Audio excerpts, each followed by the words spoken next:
everybody. This is Adam from An Historic Accordion here. This is something like a vlog. It's not quite organized enough to be an accordion nerd videos. So I'm dealing with why do I play traditional or folk music, and why be new to something, both in the abstract sort of like broad view sense, as well as the specific example, which is that I am at the moment in the process of learning Irish traditional music.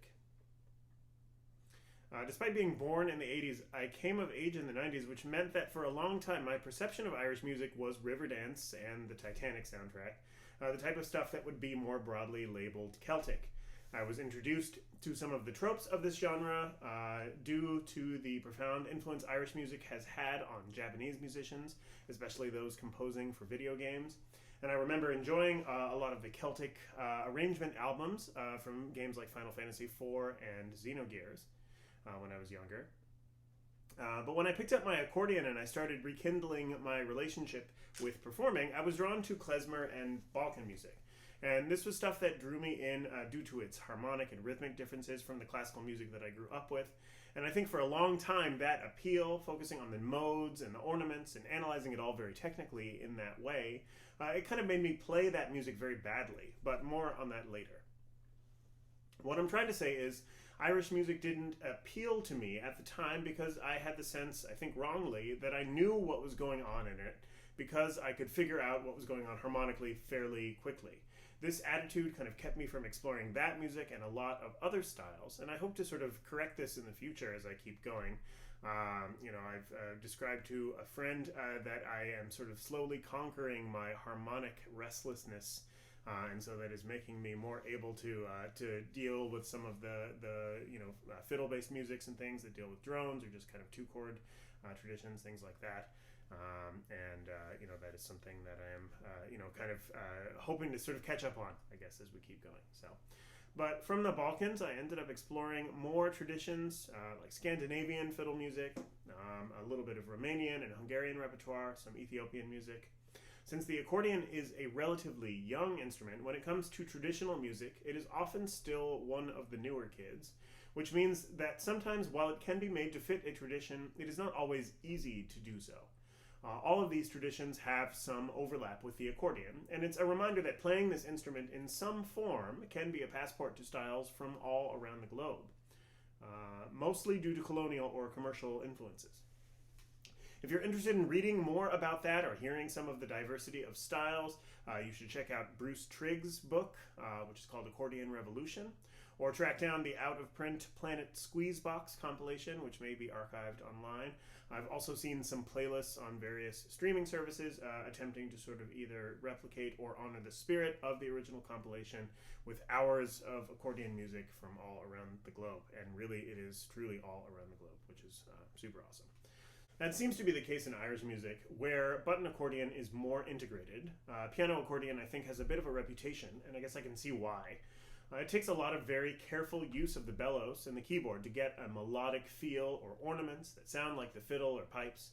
I don't know all of these different ornaments in Irish music by heart or by name yet, but in my practice of all of them, I'm finding that the fingering drills that I did in working on Balkan music really helped me to find intuitive solutions for these tunes. But even though the notes for the ornaments may be the same, the inflection of them and, of course, how they're executed and used seems to be pretty different. I'm not sure if I can go into more detail on that yet, but these are just some observations that I have been formulating since I've been practicing this stuff. But I'll talk about a couple of those real quick. So these are, there's a lot of ornaments in Irish music. From what I read on one website is that there's not really such a thing as a trill, a sort of common kind of thing. I guess from what I've heard, that seems to be more or less true. However, the way cuts are used, and a cut is like a slide, from the higher note going down in the scale, that sort of thing, right? So the way that you use that often is between two adjacent notes. So instead of, you might do that sort of thing. And that seems to be, a little bit reminiscent of some of the ways that you get sort of grace notes and mordents in some Scandinavian music and some of the Balkan styles that I have explored. But there are some other examples, right, where you're doing kind of triplets, and that is one of the problems that is, a little bit trickier to solve on the keyboard, right? Thankfully, the keyboard is a little bit easier to manipulate here than, say, something weighted like the piano. So doing 3 fingers on one key is not such a difficult thing, but it does require a lot of coordination. This is my smaller accordion, right? So the keys are even a little bit skinnier. So it takes just like a little bit more target practice even to do sometimes. And of course, the inflection with that, right, is not always a da-ga-da, right? Kind of a, it could be da-ga-da or da-da-ga, right? It's kind of like where the second note falls in the triplet can kind of change from tune to tune or from style to style. And again, just a couple of observations that I have made from things I've listened to and learned so far. So sometimes you can do things like that, right? But you can also do kind of other versions of that problem, which are solved in different ways by different instruments. So you can do, I think it's called the crans, which is like that sort of thing, right? So this is a phrase from Baby Rory's slip jig, which is a very simple slip jig that I learned. You could do something like this, or that sort of thing. And this is, of course, where being able to do finger substitutions can be really helpful. So I'm doing 2, 3, 2, 1, 3.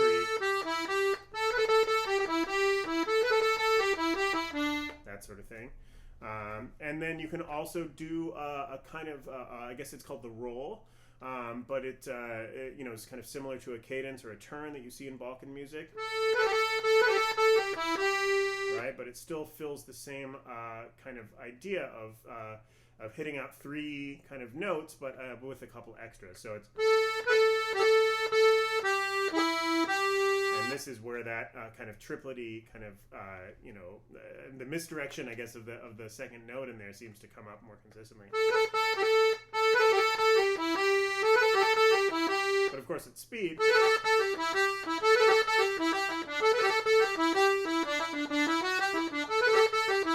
that sort of thing, right? So I've been having fun trying to play around with those and integrating those in a way that feels organic. As you can maybe hear, this is a pretty noisy keyboard. I do have, of course, that larger arpeggio accordion, which does have a little bit of a smoother keyboard, but I think it's like too big and too loud to bring to sessions. Although it does have that tone chamber, but it also doesn't have quite that same swing tuning that this accordion does, which is why I really like playing it for folk. Klezmer, I think it blends really nicely. For Scandinavian music, it works really well, just because it blends really nicely with fiddles and all that stuff. So I think button accordion is more common in this music, and while I'm pretty frequently baffled watching button box players working on tunes, it seems like both a lot of the phrasing and the ornaments are decided for you by the change of the bellows direction, which also seems to help determine when they use bass notes and chords. Seems parallel with fiddlers and their bow, or pipers and flutes with their breath. Compare that to the piano accordion, still subject to breath, but none of the directional limitations of the diatonic system. What this means is that you may have easy access to all the notes in the tune, no matter which direction you're going. But if you're only thinking about the challenge of getting your fingers to the right place ergonomically, there are a lot of possible inflection and lilt ideas that you can miss altogether.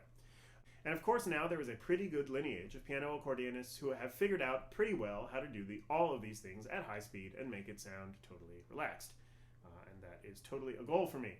It has been a pleasure to hear and learn from them thus far. Folks, who are teaching in the online Academy of Irish Music, Alan Kelly and Marie McTeague, whose classes I have taken so far. Fabulous players, really cool stuff to learn so far.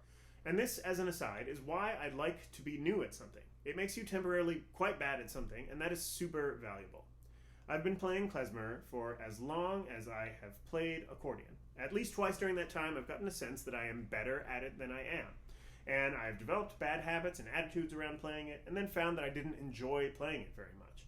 And what changed both times, and sort of what allowed me to break through and keep having a relationship with this music, was having the chance to go deeper. To realize that, sure, I had this chunk of tunes memorized, and I felt like I could hold my own through them with sensible harmonies and variations, but maybe I had missed some details in between the notes. And I just spent a while listening and not playing, trying to absorb the sound without the immediate gratification of successful imitation, which is definitely a trap to watch out for when you are learning traditional styles as an outsider to them, just as an aside. I won't say that I'm an expert at anything now, and I'm certainly not done learning. And I've also said a number of things in public on the internet that I have looked back on with more than a little embarrassment. And that's also part of the learning process for me. I'm sure this video will, in a couple of years, be just the same, so that's fine. But these experiences with klezmer, and also later with Scandinavian music, at certain intensive workshops, helped me to develop some skills for going deeper earlier with the music, to try and pick out some of the details of note decoration that help make styles unique. Some of these things are definitely tricky on the piano keyboard, but they're a problem that is solved with the keyboard and bellows together, as with just about any question of style on the accordion, aside from that of tuning, right? Swing tuning versus musette versus concert tuning, etc. I'm wary as an accordionist, who is often in the rhythm section, to watch out for tempos, especially when approaching tunes from a tradition I'm not familiar with. This is why it can be super important to learn from source recordings rather than just from sheet music, where it can be even easier to flatten a tune into a simple technical challenge, especially if the ornaments are notated, which is one of my biggest pet peeves in the editing of a lot of sheet music of folk tunes. One way to combat that is to think about the context of the music. Since a lot of folk music traditions that survive today are connected to dance, it can be important to imagine the invisible dancer. A panelist on a Klez Canada discussion about playing for dancing emphasized that fingers move faster than feet, and tempos that may be comfortable for instrumentalists may be discouraging or even dangerous for dancers. Knowing the function of the music, good context helps you to go a lot deeper. It doesn't require you to be a hardcore academic about it, but it can add a lot of value to your experience of playing it and interpreting it, even if you never end up playing for dancing. For me in this process, there is an Irish pub in town. I've been going to a regular session on Sundays. I've been enjoying it quite a bit. Of course, with any new style of music, there are certain etiquette things and role things, and that's definitely different than klezmer and Balkan music, where when you see those kinds of music in jam settings, there is sort of communal vamping, and there are mid or accompaniment lines, right, that are done by trombones or other instruments, which make it possible to sort of actively participate in the music without knowing tunes, or without knowing all of a tune. You may know a section or something, just because sometimes they do blend together in your head from time to time. And of course that doesn't fly as well in Irish music, where the harmony suggested by the tune can often be flattened by the use of chord patterns, especially since the accordion is not super well equipped to imitate the more delicate strumming accents of guitar or bouzouki, and is generally quite a bit louder. I got a few glares at sessions for trying to serve the role of guitar, and so it's been interesting to look at the more percussive role the left hand seems to play for button box players, for example, for ideas on how to make things more spare but still locked to the pulse of the tune. But it has been also useful to just sit out and listen, or try to sing along, and so I can come back to a recording at a later date with a slightly better idea of what the contours of the tune are.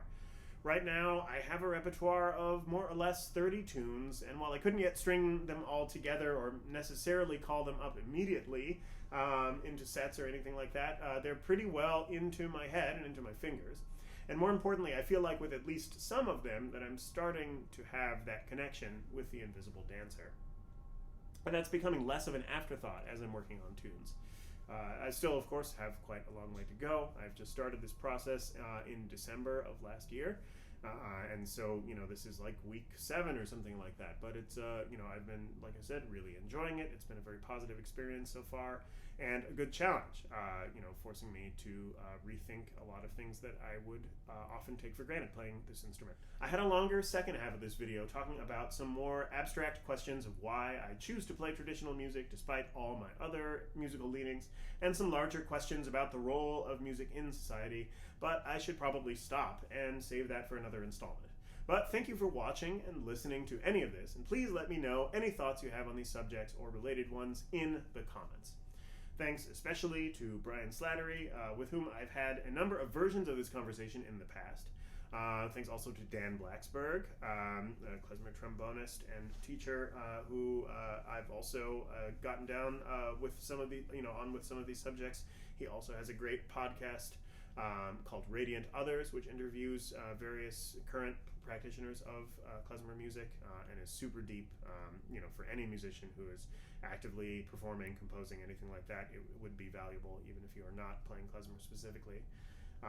And thanks also to Anders Lillebo, and I hope I'm pronouncing that correctly, from the Folk Music Podcast, who has contributed to the field a number of very in-depth and thoughtful conversations with fellow folk musicians, and who also has a great vlog on playing Irish Ornaments on the piano accordion, which I would recommend you check out if you are interested in this music.